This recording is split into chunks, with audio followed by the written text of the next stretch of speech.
Sa araw na ito, ang pagkasabi sa akin, ang nakapag-register 18,000 sa ngayong araw. Sana naman yung karamihan dyan ay makahanap ng trabaho. Kaya ito po ay parang pilot project din po ito Dahil nakita namin, nung ginagawa namin kasama nga ng SM, napaka-successful. So sabi namin, subukan natin na dalasan. Kaya ito medyo pilot project ito. Kung maganda ang maging resulta, ang plano talaga namin ay gagawa kami ng ganito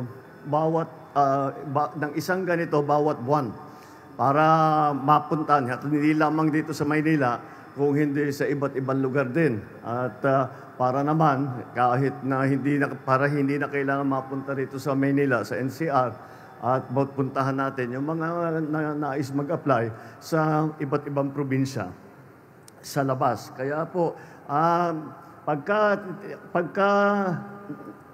pagka nakita natin na marami tayong nailagay, na ipwesto sa magagandang trabaho, yung aking nabanggit na mga quality jobs, kapag nakita natin, pagpatuloy po namin itong programa ito para lahat naman ng ating mga kababayan ay mabigyan ng pagkakataon upang makahanap ng magandang trabaho para sa kanilang hanap buhay, para sa kanilang pamilya, at kasama na rin dyan para sa Pilipinas.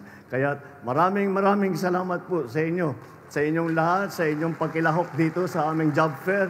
At good luck sa inyo na makahanap ng magandang trabaho dito sa job fair namin. Magandang umaga at maraming salamat sa inyo lang.